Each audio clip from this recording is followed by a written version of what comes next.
Everybody, my name is Chris. This is Wheelhouse Trading and welcome to the Wheelhouse. So I hope everybody is doing good today. I have a really good video for you. I'm going to go over quite a few things. I'm going to show you my alerts. I'm going to tell you what I bought and maybe some reasoning why. We're going to talk about quadruple witching day. We're going to talk about options expiration. We're going to talk about some things that usually happen after a big drop like we had the other day, and so far it is happening. We're going to talk about what I think is going to happen next week. We're going to talk about Ethereum and Bitcoin and something I see in the charts of when this thing might turn around and start going to the upside. So pay attention to watch the video for that. We're going to talk about crypto algos. And we're going to just talk about, some stocks and look at some charts. So before we get started, hit the like, hit the subscribe, select all if you haven't. If you have, just the like, and welcome back. And also, if you want to get some free shares, I have a link for Webull in the description, and you can click that and set up an account and you get free shares. A lot of people have gotten free shares from doing it already. In addition, if you want to join the Discord, it's free. There's a lot of people coming in there, and you can come in there for free. You just need the Discord app. The link is in the description below. And if you want to upgrade, go to Start Here. Subscriptions, it's $99 a month. You will get my trade alerts, which I'm going to show you in a minute for today. And you get all the group trainings, the Wheelhouse Wednesdays, plus all the previous recordings. And those things I go deep. I do deep dives on those. You're going to get all the courses. You're going to get all the areas of the Discord opened up, such as the Jedi Council, the Jedi Chat area, and more. And you're going to, if I didn't say the courses, you'll get those. And you get the one-on-one mentoring. Okay, you get 10 hours of one-on-one coaching with me. Talk to me about whatever you want. Stocks, crypto, that kind of thing, charts, technicals, your portfolio, and I can look at it and we can discuss whatever you like on that. Okay, so let's get started. So today is Friday when I'm recording this, and it was an interesting day, okay? It was kind of a big day, and I knew that coming into it, not just the day before, but I knew this was coming. So it's triple witching day, but they call it quadruple witching day as well. And what that is you see a lot of volume. Sometimes at the end of the day, you end up. Sometimes you end up down on quadruple witching. In my mind, it was predicted that we would end up down on this particular quadruple witching because it was also a major options expiration. And we'll talk about that here in a second. So if you're not familiar with what quadruple witching is, it's basically where funds and portfolio managers can do a rebalancing. And they tend to, they'll sell positions, they'll buy positions, and they tend to do that in the last, hour, even more in the last 30 minutes, and definitely a lot in the last 10 minutes. And that's where they do a lot of buying and selling. And that's why you see a lot of activity in the volume in the charts in that last hour of the session. So the reason they do it so late is because they want to have the price as close to the price at the end of the day with the indexes to match the indexes at that time.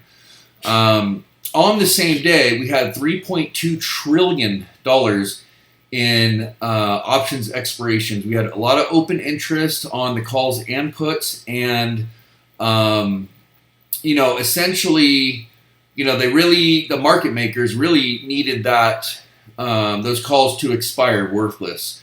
And in order for them to do that, they had to push the market down and keep the SPY below 3,900, which they did all day. And I knew that was going to happen.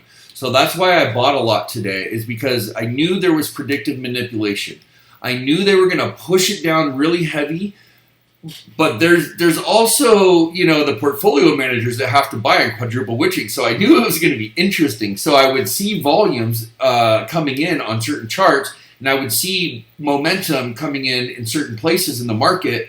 And if it was something that I wanted to attain or accumulate for my portfolio, then I was jumping on it. I was making alerts. So, the market makers definitely want to keep it under 3,900, but they got to be careful because you got all these portfolio managers doing, spending a lot of money buying and selling. So they ended up achieving that and got all those contracts to expire worthless. Remember, Wall Street is, these guys are smart. They know how to take your money, and that's why You know, with options, 95% of the time they expire worthless. And then for the puts, you know, when they shoot it down, what they usually will do is they'll buy them at a lower cost, so then they can, you know, they'll have to pay out on the puts, but they're actually making money because they bought the contracts a little bit lower. So yeah, they don't lose. Only you lose. They don't lose. So yeah, interesting day, quadruple witching, all that open interest, and of course on a day like that, it's going to get pushed down really, really heavy, and it's going to be a red day. And that's why the futures were red immediately after on Thursday, after the market closed. Now, typically when you have a huge drop like we did on the day where we got the CPI report and we had 1,300 points on the Dow go down and over 5% on the NASDAQ, usually when you have a day that big where only 3 stocks in the S&P 500 were green, okay, and 497 were red, and 0 on the NASDAQ 100 were green. All of them were red. Usually on a day like that, it's a capitulation type day. And the day after, the market bounces historically and typically 2 out of 3 times by 1%. The next day, it did do that. Then it usually bounces around for about a week and it's choppy, which it's doing. But you throw in quadruple witching and all this open interest and all this predictive manipulation, they tend to go up the next week, which is this coming week coming up. However, we do have Jay Powell that's going to come out and say how much he's raising the rate. Now, I mean, it's already priced in as 0.75. I'm pretty sure it's going to be 0.75. And for some reason, the market always freaks out about this rate hike. And then on the day that he announces it, it goes right back up. So I'm thinking that things are going to really turn around next week. I can't be for certain, but you know, just from doing this a while and historical data and just kind of seeing how it always seems to work, I just thought it would be good to buy some stuff. So let's take a look real quick at my alerts. There's quite a bit of them and they're really good. Guys, 99 bucks a month, and you have like this guy that is like super into this and knows what he's doing and walks you through the whole day. And honestly, I made a lot of money myself off these alerts. So we'll just go through them. There's quite a few. I'll try to read them quick. So first thing in the morning, 7 o'clock in the morning, quadruple witching day. For those who don't know or can't remember what it is, it takes place quarterly and is a rebalancing time for portfolio managers to sell positions and buy positions. They like it to be in line with the indexes, so the most transactions take place in the last 30 minutes of the trading day. They are usually high volume days with a lot of volatility. The next alert is today is a major options expiration day. 3.2 trillion in options expire today after the close. The open interest is very high on both puts and calls. The market makers will shoot the market down and manipulate the action today. So make sure, so that they can make sure it expires worthless for any people who already did not sell their contracts. They will want to keep it below 3,900 on the SPY for sure today. Next, I wrote, Argentina is at 95% inflation and heading towards 100%. Yesterday, they raised their interest rates 550 basis points, or 5.5% in one day. We're over here worrying about 0.75. They did 5.5% in one day. They're at 95% interest. Crazy, right? The next one I wrote was FedEx and Adobe are at the lowest I can remember with major gap downs. Obviously, they could go down further, but I started a little position for long term, only 25 shares each. That way I can add later, but these are for long holds, which my investment portfolio is currently down 2.1% already, and it was up a week ago. Keep in mind, I just started my investment portfolio 2 weeks ago. For investment portfolios, you are at the mercy of the market movements. It's true. I'm down a couple percent, but I have really good companies, and my stuff is not really that down. It's just down from the last couple days. I do have a bunch of greens that are in like the thousands already, but I also have some that are down too. I told them that I moved my stop on ChargePoint to 1765, which was the 9 EMA. I'm up really good on ChargePoint, so I don't want to lose too much on that. There's a buy alert. I added Johnson & Johnson to my portfolio. Let's just pull it up while I'm going through it. Okay, so this is Johnson & Johnson, and we're on the daily. See, we just got the blue HMA, and look at that big spiking volume. That's the day you want to buy it. So I bought Johnson & Johnson. Plus, it has a good dividend yield, and it it's not going to go bankrupt or anything like that. So that's why I bought that, and I hit that really good. And that I bought when it was in the red, okay? It was in the red when I bought it. It was right down here. It was literally down here when this went blue, and it was in the red for the day, and then it went all the way out of the red up $2.52. So I'm already profitable. That alert would have already been good for you. Okay, I'm adding 100 shares of Home Depot. The blue HMA is about to hit on the hourly, and this price is outstanding with one of the best dividend yields. I'm basically discount shopping. Check this out. It ended up $4.43 up on the day, and I bought it literally while this was still red 1 hour before this blue one came in. And I'm already up like $700 on this thing already on the first day. Again, that's why the alerts would be good. Okay, adding another 100 shares of AMD. Now, AMD was red, but my average cost was 78, and I got it at, I think it was 76 today. And it's just one of those ones that I want to have. AMD. Yeah, it's at 76.51. I bought it right down here. Maybe I got it at 75, or it's close to 76. It might have been the 75s, actually. So I grabbed it. Okay, I got a little bit more AMD. Usually when this stock gets near 74, it bounces, and my previous shares were 78, so it's a tiny average down on a very great company for a long hold. Okay, some notable mentions for today: Atom, which I've been saying over and over and over in every video and alerts in the Discord. Buy Atom, crypto. That thing is on a tear. It just keeps going up, keeps making me money every single day. When everything's down, that one keeps making me money. I love it. So Atom, TZA, Drip, Lucid, SQQQ, SPXS, DRV, LABD, and Web for notable mentions. I do that every day. Here's another comment. Sony is at the 52-week low and on a big level of support. Let's pull that up real quick. And I just want to show you this. This support goes back years. I just noticed this today, just digging through stuff. Did it end up green? It did. Okay, so check this out. So this is Sony. Look at this. From years ago, boom, right there at the pivot low is exactly where it started turning on the small time frames. So right there on that pivot low, way back here, and then boom, it hit it. And when you back it down on the small time frames, it just grinded on it and went blue. Dude, my alerts are savage. They're savage, guys. Okay, Goldman Sachs is on my radar. Okay, it's one that I like.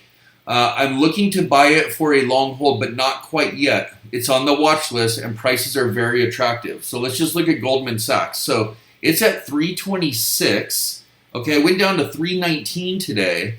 It went all the way down, and yeah, I probably should have bought it because, look, it's starting to go up and just got a blue HMA. But if you look on the daily, this thing is still looking like it's going to come down. So I didn't buy it quite yet. And it's kind of an expensive stock. So, with ones like this, if I can be patient and trust these indicators that it'll come down, maybe I get luckier and I can get it a little bit, maybe it bounces over here at 309 or something. So I wrote, the reason I'm buying on such a huge red day is because I know that on options expiration days like today and a quadruple witching, that historically there is a big bounce the week after. However, next week we have Jay Powell telling us how much he's going to raise rates, so it'll be interesting, hard to say. Another alert. Remember when I said back in November of 2021, the real reason to raise the rates and crash the stock market was to protect the world reserve currency? Well, what happened to the dollar since, guys? Nobody talks about that on TV.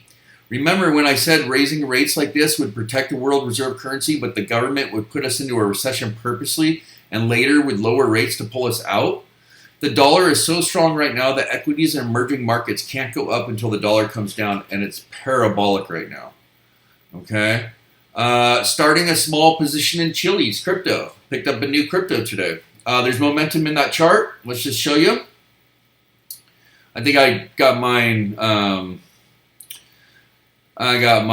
right about where it's at now, I think. It was 19 cents, so I'm up like almost 2 pennies. So that was earlier this morning, right down in here. And I'm just, when I see the red like butting into the candles, and I know it's going to go blue, on the I'm watching the time, like right now it's 3:50. So in 10 minutes at 4 o'clock, there'll be another candle. So, as it's coming down red and the price action's going up, I'm like, it looks like a double bottom kind of thing. I don't have chilies. It looks like it's got momentum.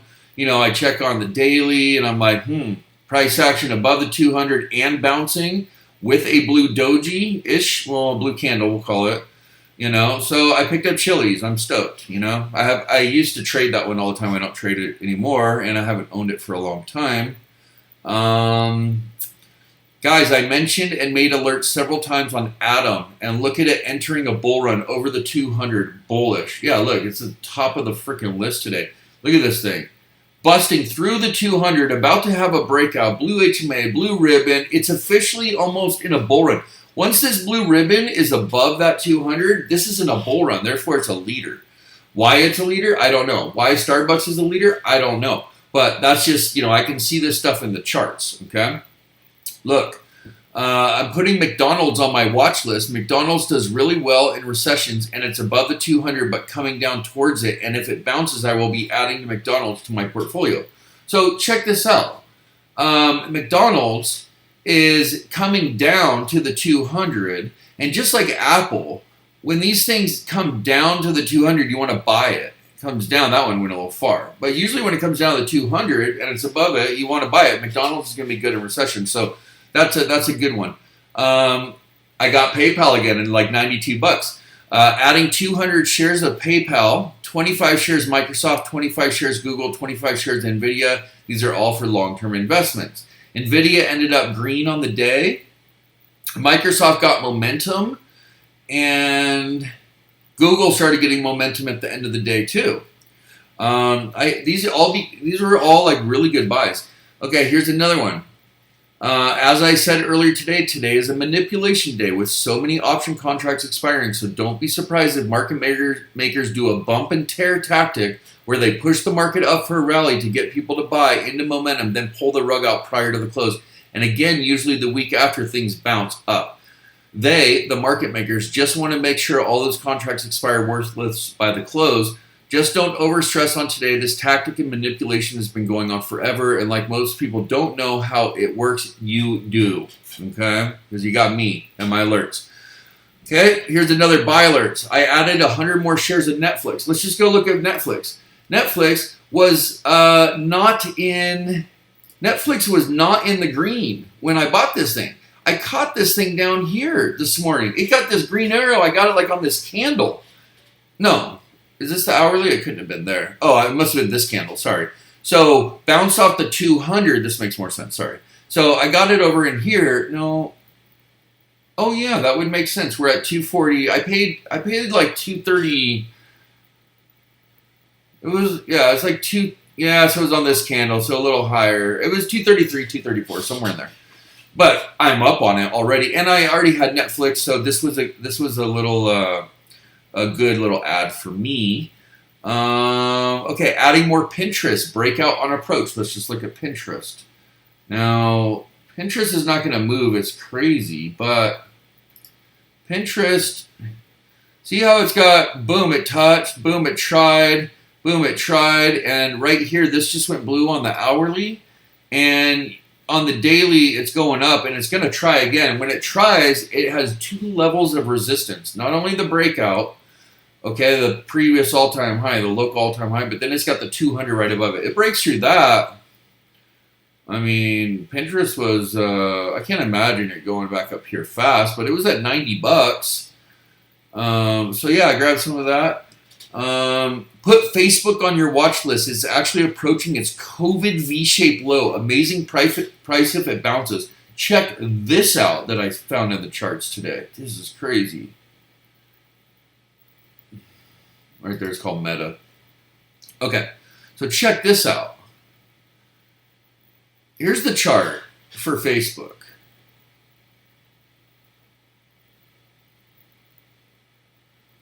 This is COVID, the low.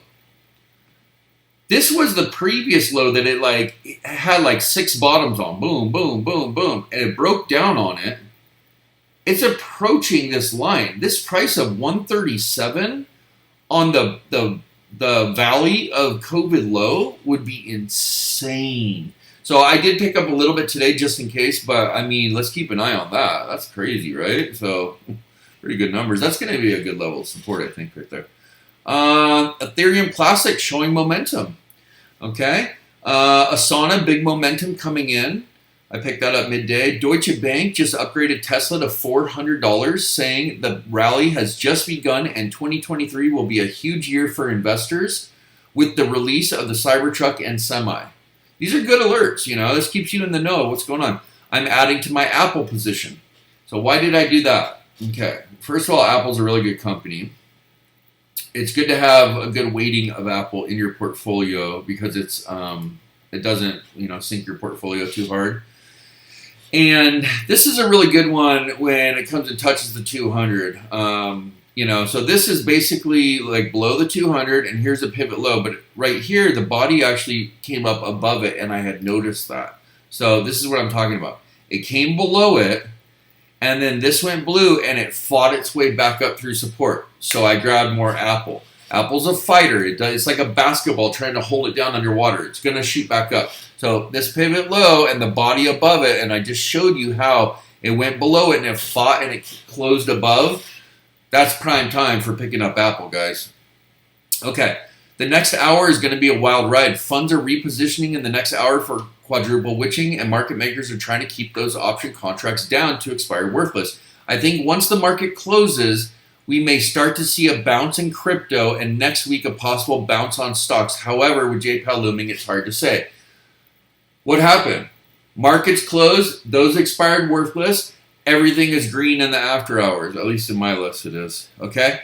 Oh, here we go. I bought a little Facebook. Added more Facebook and FNGU. I love that FNGU, and I just told you I got more Facebook. And I added a little bit more Bitcoin and Ethereum and Mana. Okay? And that was about, the Bitcoin was right about 19.6. And the Ethereum was like 1440, 1436, somewhere in there, I think. So, yeah. You know, good alerts. And, yeah, so I do think it's going to go up next week. And, you know, September seasonally is really tough. And it's just, you know, September usually is really tough on you know, the stock market. And October tends to get a little bit better. So check this out. This is Bitcoin. I've been working on the chart a little bit here. Okay. Because when my trading view crashed, I had to redo everything. So, okay. So this is, okay, I put these three lines in here. Okay. This line right here is 15,808. This line right here is $12,877.50. And this line right here is 10,533. Those are basically your three worst scenarios, okay? However, this thing has found a bottom at 17.6, went on a little rally, it made a higher low, okay, which was right here, okay? It actually made two higher lows, and then it broke through this one and came back down to this one around the 19,000, or it's very close to it, let's see. Yeah, it hasn't hit it yet, but it's very close. It's right there. It's very, very close. And we're about, where are we at now? 19,719. So we're about $700 from that line.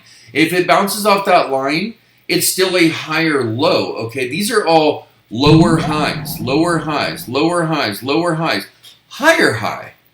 If it bounces here and goes up, it's a higher high. Well, look at this big descending pattern. These descending patterns usually break to the upside. And look how far we're coming to it. If we go to the last day, we're talking about October 21st through October 24th. This thing changes directions. It could happen before, but that looks like the worst case. Now, when I go look at Ethereum,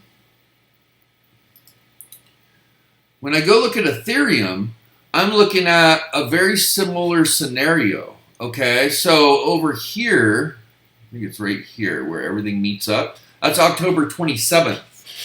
Okay?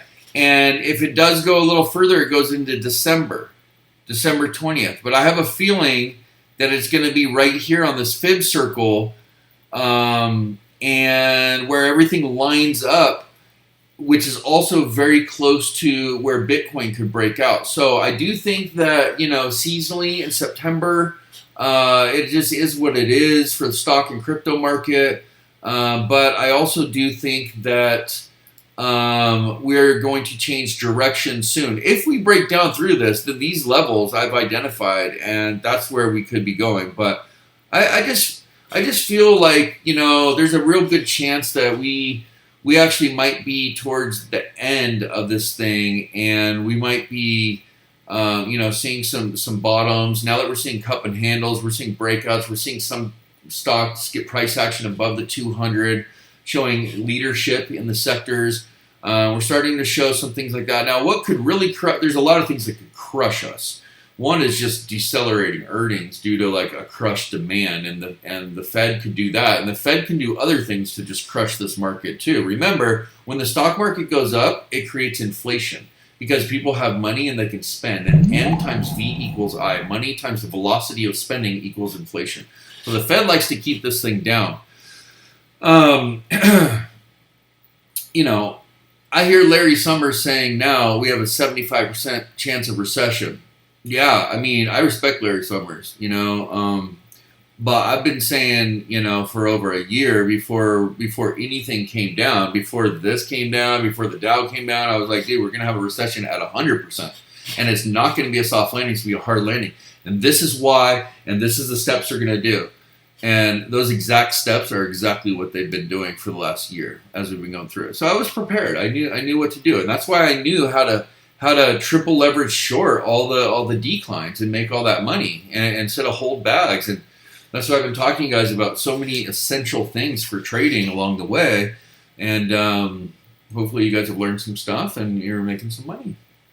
So yeah, I think Bitcoin, we're looking at anywhere from the week of October 21st through October 27th, getting a full turnaround to the upside with possibly major breakouts. Now, these boxes of confluence they're real sticky areas. So once we get up in here, this tends to be a zone that we tend to like go up through and back down, and we tend to like magnetize towards it. So we'll have to see what goes on there.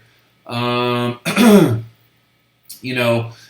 thing is if the market keeps going down, first of all, you need to have your stops, okay? So you don't lose all your money, okay? Just do that for your own safety. Second, if lenders stop lending, like people default on their credit cards and their auto loans and their home loans, and the banks need money, they're going to sell positions, and you're going to feel that in the market, and they're not going to be lending money. So markets go through boom cycles and they go through participation phases and bull runs when capital markets are flush with cash and spending is at large, and you can borrow money and you can put it in the market, or you have a lot of savings. That's, right now, all that stuff's being depleted. Your savings are being depleted.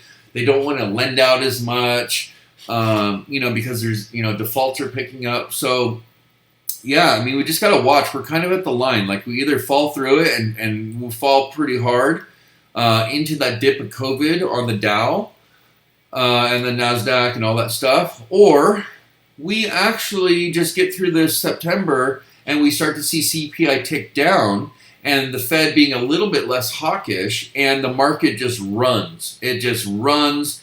And I think what's happening is the institutions and the market makers are essentially just waiting for there to be one last big capitulation, one last huge capitulation, and then they will come in themselves and legitimately they will see value at those prices and buy that dip hard. You know what I mean? And they will create a bottom for the rest of us because they'll start putting in so much money down there and accumulating.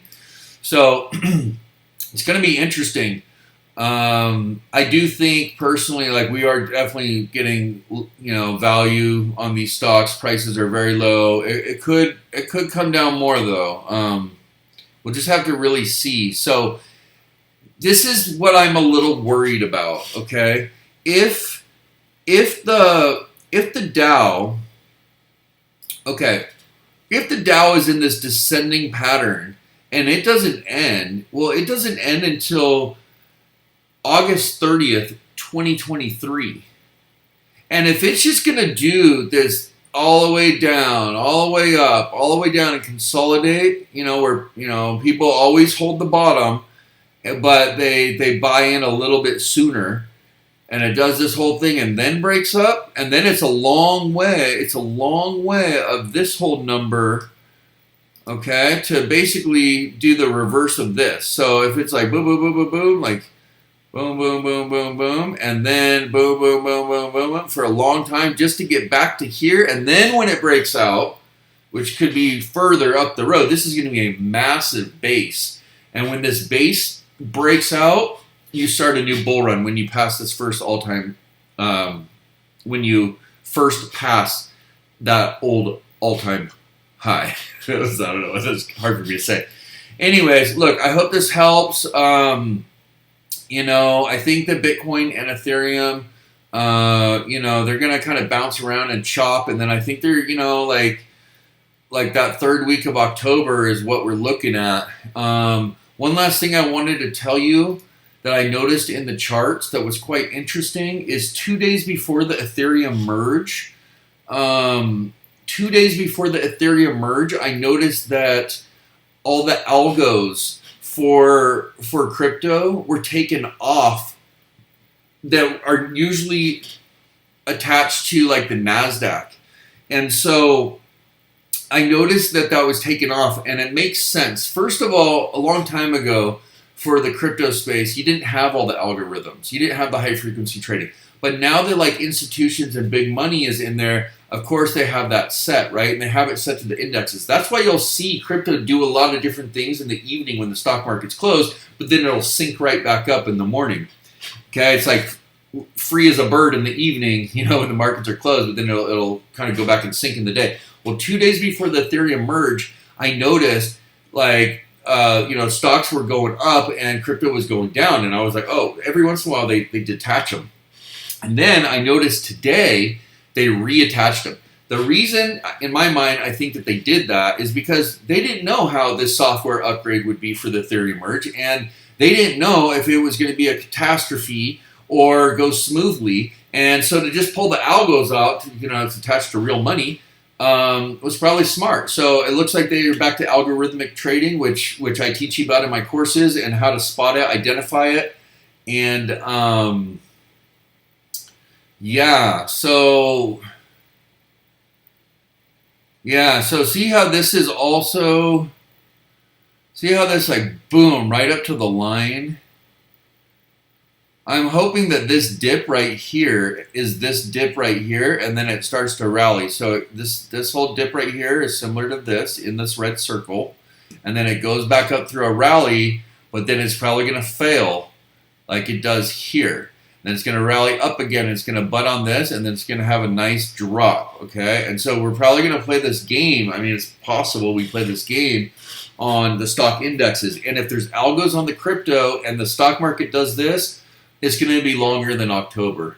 So, look, I hope you guys come on into the Discord. Come and chat with me. There's a lot of cool people in there. I appreciate you watching to the end. Hit the subscribe button. Hit the like button. Ask me a question in the comments. And don't forget those Weeble shares. Who loves you, baby? Welcome to the wheelhouse.